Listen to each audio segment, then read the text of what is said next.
And now we want to take a live look at the press conference that authorities are holding on the ODU campus shooting. Let's listen in. Here today, I am Garrett Shelton, Garrettshellton. I'm the Chief of Police at Old Dominion University. On the dais with me right now is President Brian O'Hempill and Chief of Police Mark Talbot, along with several other partners from the state and from the federal government, which is normal for an event of this caliber. So what I want to do simply is to brief you on what led to today, or where we are today, how we received the information, and where we are kind of moving forward. At approximately 10:43 this morning, the ODU Police Department, as well as the Norfolk Police Department, began receiving calls through the 911 center that there was an active shooter inside of Constant Hall,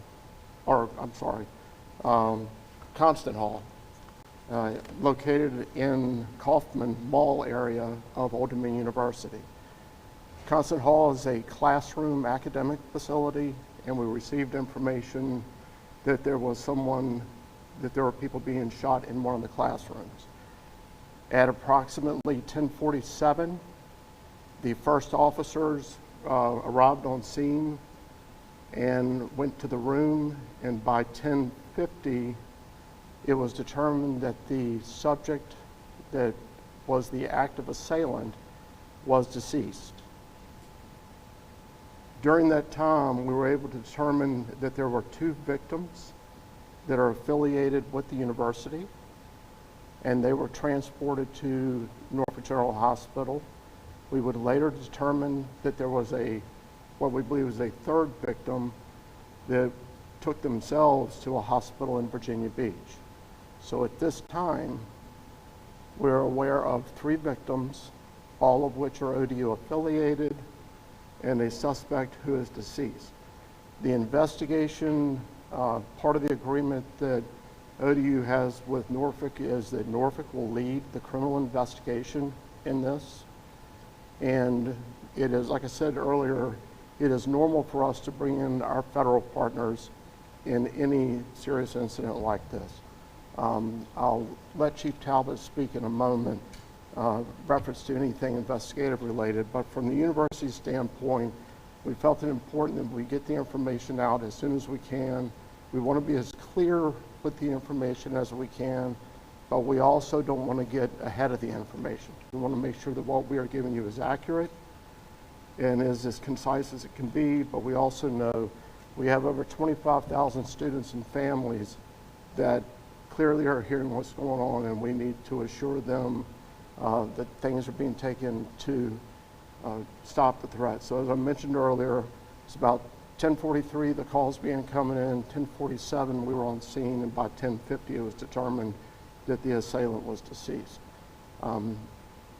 We have set up with the FBI, we're setting up a tip line. Right now, when that number comes out, we will share it with you. But anybody at this point can go to tips.fbi.gov and can send tips in that way. The FBI has agreed to allow us to use their tip lines, and they will funnel the information to where it needs to make sure we get all the information that needs to come in. You can also reach out to the Norfolk Police Department with information, as well as the ODU Police Department. And we do encourage anybody with information to reach out. We are in the very early stages of the investigation. We know that these investigations are long, and we want to make sure that we get the information and do the things correctly to make sure that when we're finished, we have the answers that you want. So I'm certain that we don't have all the answers you want today, but on behalf of the ODU Police Department, I want to thank Chief Talbot and his staff, who were exceptional, along with my officers who were in the building very quick, and this was able to be brought to a resolution. At this time, I'd like to ask President Hempill to please come up and say a few words.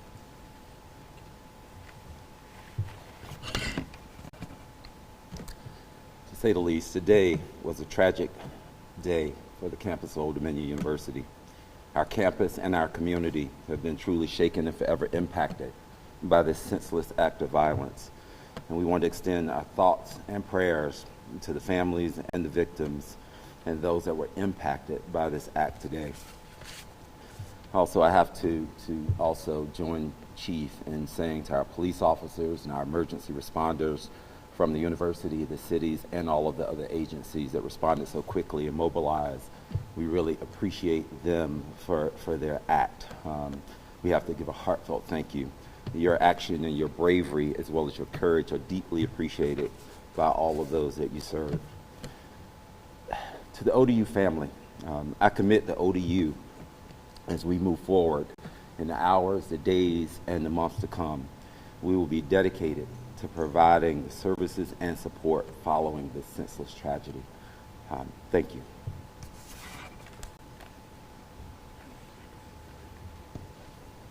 Mark Talbot, Police Chief for the City of Norfolk. I don't want to share any details beyond what Chief Shelton has already shared. I do want to say to the City of Norfolk, we've learned nothing here today that makes us think that there's anything to fear beyond what we're dealing with here.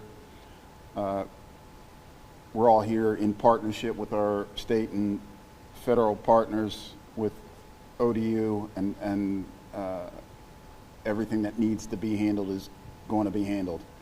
God bless this university, the police officers and first responders, our firefighters that were out here within minutes, and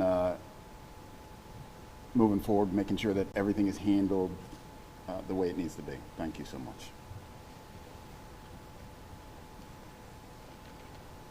All right, at this point, as best we can, we'll try to answer any questions that you may have for a few minutes. Yes, sir.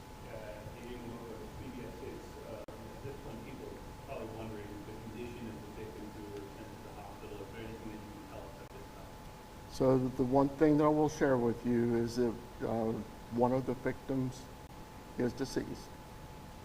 And we are working to get in touch with the family at this point, so we're not prepared to release that information. And the other two, as of right now, appear to be in stable condition. The victim that went to the Virginia Beach Hospital, was that person less seriously wounded? Why would they go so far to the hospital? I don't know the answer other than they did exactly what we asked them to do when something happens, and that's run, hide, or fight, and they ran. And I think by the time, I'm guessing by the time they figured out what was going on, they went to the hospital. So they drove themselves or were transported? Don't know. It wasn't anything official from us. Was that third victim also shot? I don't have that information yet. In a cynical world of violence, how do you look at a student in the face moving forward and say that we can provide safety and make sure that you can get the education without fear of the violence that we see today? You know, I get this question a lot, especially from parents. And I'm a parent of college children. I certainly understand that. So in a cynical world, I guess what I'd have to say is we do everything we can as the university police, the Norfolk police, the state police, everybody that you see up here. This isn't the first time we've ever stood together. We stand together regularly. And we do everything that we can to protect the students here. Every one of these kids are my kids. And I treat them the same way and protect them the same way as I would my own children that are away at college. And I get it because I have a child who's about 3 hours, 11 minutes, and 30 seconds too far away from me. So I completely get it. Chief, was there any prior intelligence in the threats and warnings? So I think that's a great question, and that's certainly something that we're diving very deep into. I don't want to get too far ahead of that. I don't have any information to suggest that, but I need to confirm that. So at the time that we came over here, we were still working on the identification. What you have to realize is that while we evacuate the victims, we now have to go through and search every single room in that facility. There were students that we found hiding, and faculty and staff, and that we had to safely get them out. That's a long process. So we only opened that scene up to investigators about 30 minutes ago. So we don't have that information just yet. Our photographer witnessed someone else being arrested and taken away handcuffs. Can you comment on that? Yeah, I think sometimes there may be people arrested just for, or handcuffed just for safety, but there is nobody in custody. The individual that that caused the injuries inside of the classroom is deceased. Was he shot by a city police officer or ODU state? We have at this point, as I said, we just opened up this investigation, the scene to the investigation about 30 minutes ago, so we haven't even determined the full cause of death yet. So it's not known yet if any police fired their weapon? Not at this point. We did hear from university, or the branch that worked with the university, ROTC, that this was taken from the ROTC classroom. Was there any, do you believe this was a targeted attack on that classroom? It is way too early to even begin to surmise what that could possibly be. We just don't know at this point. I know that's the frustration here. I understand that. And trust me, on this end, I want to know too, real fast, real quick, so I have all the answers. But I can't. And we've just got to let the investigation unfold. And we promise that as soon as we get to that point, we're going to set it up and tell you that. Was more than one weapon recovered?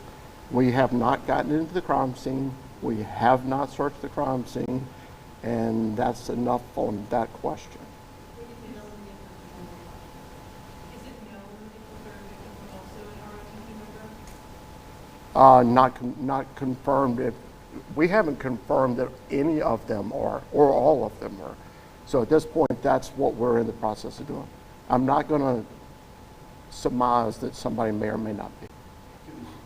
Your question, President. President, what's ODU doing right now to give resources and confidence for students? Yes. Yeah, we are very much focused on providing support for our students, faculty, and staff.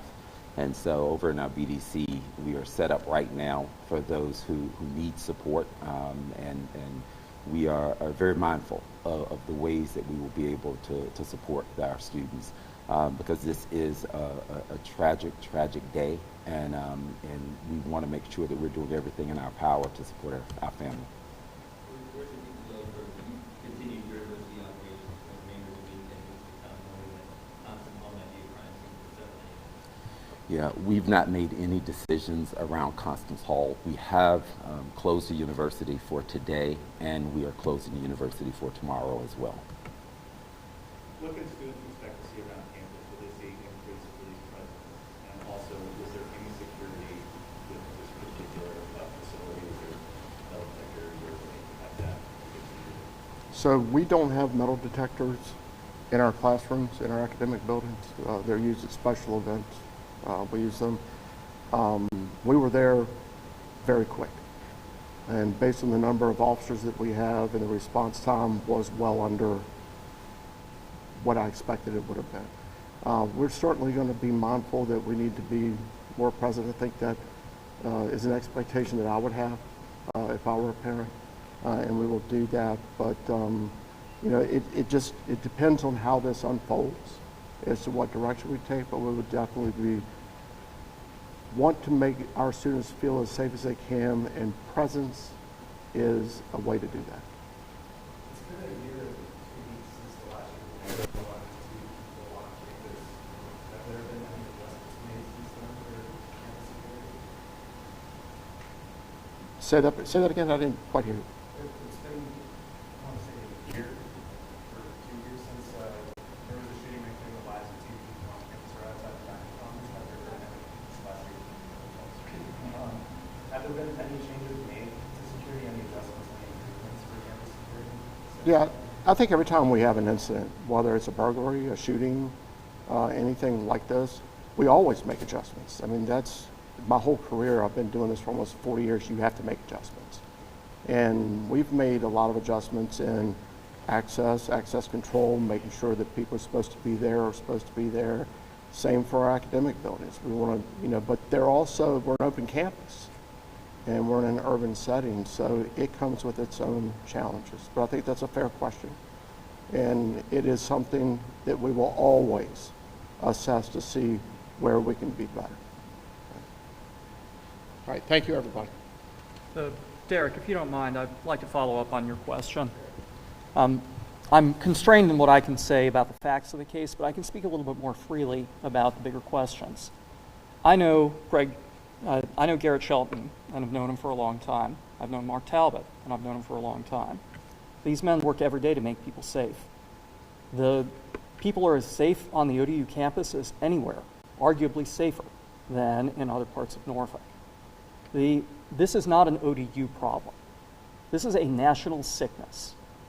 We live in a country where people care more about guns than they care about 6-year-old children.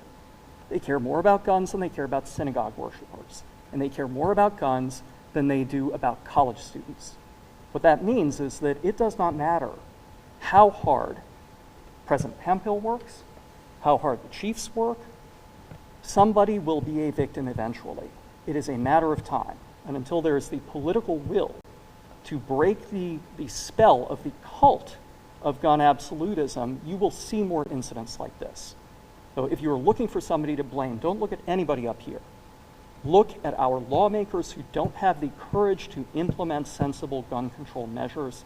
Look to a Supreme Court that enables them, and do something about it. So that is the lesson. Let's mourn the people who have died. Let's decry what has happened, but let's keep the focus where it belongs. It belongs on us and having to change something so that we don't have to suffer through this. Attorney, you're known for coming to the scene of conflicts. What's it like when you come to the scene of something like this on a college campus, see the age of the people involved? My wife works on this campus. She was locked down today. I know what it feels like. But no matter whether it's on Bagnell Road at 1 o'clock in the morning or in Constant Hall, if somebody's dead, that person's somebody's baby.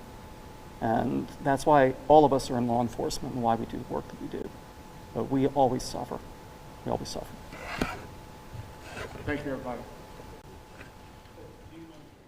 And you were just hearing from Norfolk Commonwealth's attorney Ramin Fadahi, and also Garrett Shelton, the chief of police at ODU, and some of the things that they were talking about was the timeline of how things happen, specifically the police chief there. And we have learned that there's been an additional victim that we did not know about that took themselves to the hospital. Right, and I think one of the whole thing is tragic, but one of the most tragic things that we just learned from that is, according to Garrett Shelton, who's the chief of police at Old Dominion University, one of the victims of this shooting at Old Dominion University has passed away. He said they are still trying to reach out to that victim's family, so they are not identifying who that victim was. They have not said either if any of the 3 who were shot are students or professors on campus, or what connection they have. Now, we have been able to learn on our own here at Wavy that, and I'm going to pull this up so I make sure that I have this correct, who I'm attributing this to, from the U.S. Army Cadet Command, that 2 of the victims are members of the ROTC program at Old Dominion University. And as you heard, they're just members, right? So we don't know if they're students or faculty, and of course none of the officials just now were willing to take any liberties to say if they were student or faculty. Those are things that they're still investigating. Something else they're still investigating is how the gunman died. We don't know if, I think it was made pretty clear that when they arrived, the gunman was dead. So I don't believe that officers there was an exchange of gunfire, but we don't know if that gunman took their own life or if there was someone else with a gun that shot at them, or if something else happened. So there are still a lot of questions, and he did say this is going to be a long, lengthy investigation. And unfortunately, like we've seen in our community before, these things take a lot of time. And we do, Aisha touched on the timeline here. I think it's important to point out that calls, according to Chief Shelton, started coming in at 10:43, that someone was shooting into a classroom at Old Dominion University. At 10:47, 4 minutes later, officers arrived. At 10:50, it was determined by by police that the gunman was dead. So in a matter of 7 minutes, they got the call, they got there, the gunman was dead. So there's still a lot of questions that we are asking and that need to be answered. Right now, though, we do want to go to our Ethan Krause, who is at Sentara Norfolk General Hospital. Ethan, we know 2 of the victims were taken there.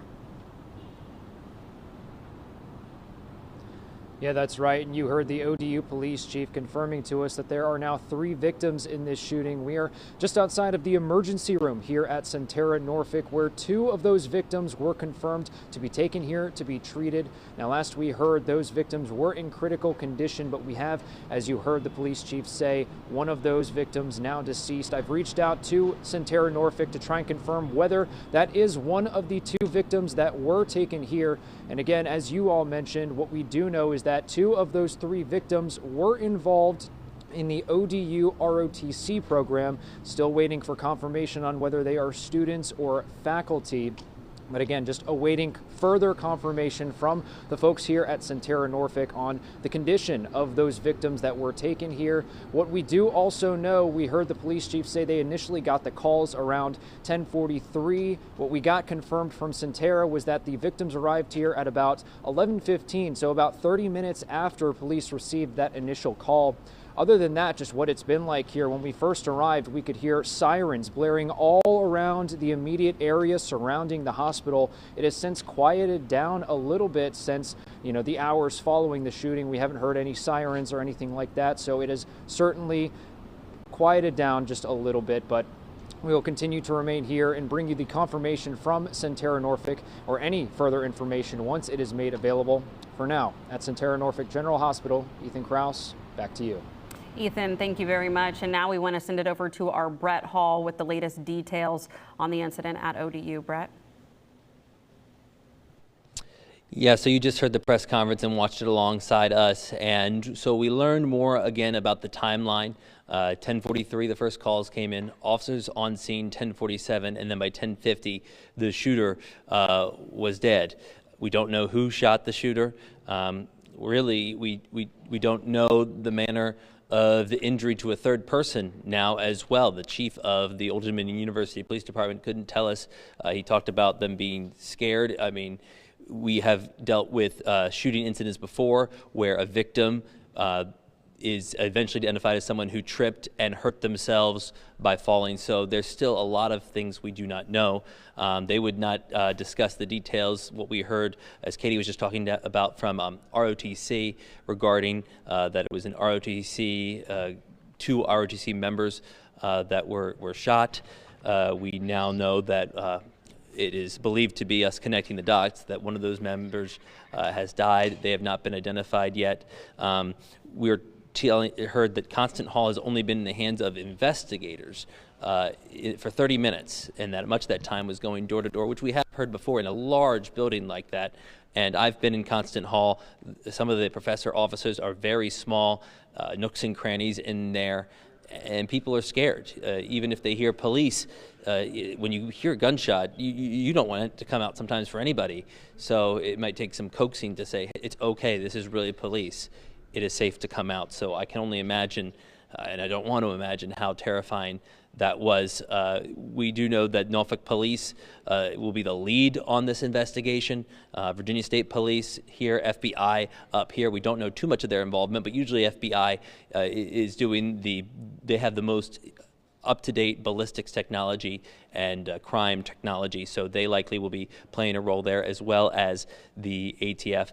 Old Dominion University going to be closed the rest of the work week. It is not going to be reopening tomorrow, and as we have talked about, they have spring break on the calendar, so it's going to be an unnormal time on this campus for some time to come. We know there are no medical detectors that go into these open buildings. It's a state-funded school, which means it is a public university, which means it's supposed to be open. It's supposed to be that free-flowing of ideas that we've talked about before in other tragedies on universities, which lends credence to someone being able to get in and commit violence if they have the motive to. Again, we have no indication on motive right now, and we are not sure when we might get further information on the identity of the shooter, if they were a student or not, if they were known to the university or not, or even if the school had any advanced knowledge that they were threatening to do anything on this university. All questions that we're going to have to await the answers on. Katie and Aisha. Brett, thank you. And just like Ramin Fadahi said, that's someone's baby, all of them. And we know that 2 families are grieving right now. Certainly happy to hear that the 2 others are stable, at least, you know, and that they should pull through. But so many hundreds of others are left with lifelong trauma now. Absolutely. And, you know, the president of Old Dominion University said that they do have people there who will help when it comes to any need for therapy or just trying to get through this. That's one of the reasons, one of the main reasons that ODU announced it is going to be closed tomorrow. They say they're going to be closed to provide counseling services. But again, this is such a traumatic situation. 3 people were shot. We do know that one of the victims who were shot has since passed away, sadly. We know that 2 of the victims were members of the ROTC program. And again, the gunman also passed away. We have to state, though, just how quickly the police officers arrived. That was a 4-minute arrival time, possibly less from the time of the first phone call. And that speaks volumes to having police on campus and how close the Norfolk police are there. I know the ODU police chief even said, we got there quicker than I would have thought we would have gotten. So they moved very fast. They did everything they could do. You know, tomorrow the university's closed as well, as Katie mentioned. And now just the healing kind of starts and the investigation keeps going. But thank you so much. And then if you know anything, they are encouraging anyone with tips to contact police. Yes, there's an FBI tip line. In situations like this, the FBI is always called in to assist. That is the case here as well. So the FBI right now is working with Old Dominion University Police and Norfolk Police to set up a tip line where you can call for that information. And of course, we'll have more details on that on wavy.com and also at 4 p.m.